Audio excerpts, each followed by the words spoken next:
തിരുവോണത്തെ വരവേൽക്കാനുള്ള തിരക്കിലാണ് പ്രവാസികളും. Shopping മാളുകളിലും hyper മാർക്കറ്റുകളിലുമെല്ലാം ഓണത്തിരക്ക് തുടങ്ങി.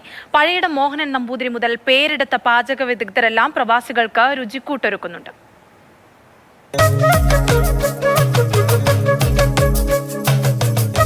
സമീപകാലത്തൊന്നും ഓണാഘോഷത്തിന് ഇങ്ങനെ ഒരു തയ്യാറെടുപ്പ് പ്രവാസികൾ കണ്ടിട്ടില്ല. തെരുവുകളിലും മോളുകളിലുമെല്ലാം ആഘോഷത്തിനുള്ള തയ്യാറെടുപ്പ് തകൃതി. വാരാന്ത്യ അവധിയും നബിദിന അവധിയുമെല്ലാം ഓണത്തോടൊപ്പം ഒത്തുചേർന്നതോടെ ആഘോഷം കെങ്കേമമാണ്.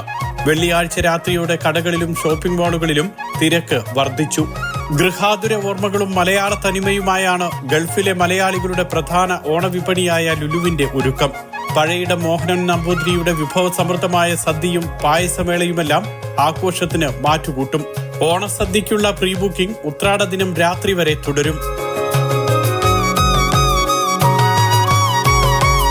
ചെറുതും വലുതുമായ വ്യാപാര സ്ഥാപനങ്ങളിലും റെസ്റ്റോറന്റുകളിലും ഹോട്ടലുകളിലുമെല്ലാം ഓണത്തിന് പ്രത്യേക സദ്യയും സദ്യയ്ക്ക് വലിയ ഓഫറുകളുമുണ്ട്.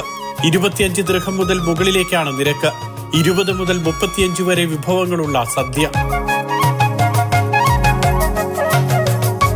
മത്തൻ, കുമ്പളം, വെണ്ട, ഏത്തയ്ക്ക, മുരിങ്ങാക്കായ തുടങ്ങി സദ്യ ഒരുക്കാനുള്ള പച്ചക്കറികളെല്ലാം നേരത്തെ എത്തി. ചില ഫ്ളാറ്റുകളിൽ കൂട്ടുകാരും കൂടെ ജോലി ചെയ്യുന്നവരുമെല്ലാം ഒത്തുകൂടിയാണ് ഓണം ആഘോഷിക്കുക. ഓണവട്ടം നാളെ ഒരുക്കി തുടങ്ങും. ദുബായിലെ ബർദുബായ് തന്നെയാണ് പൂവിപണിയുടെ ആസ്ഥാനം. 30 ദിർഹം മുതലാണ് 1 കിലോ പൂവിന്റെ വില. തിരുവോണം വന്നുപോയാലും പ്രവാസികളുടെ ആഘോഷം തീരില്ല. ക്രിസ്മസ്, പുതുവർഷ ആഘോഷം വരെ പ്രവാസികളുടെ ഓണാഘോഷം പൊലിമ കുറയാതെ തുടരും. Mathrubhumi news, Dubai.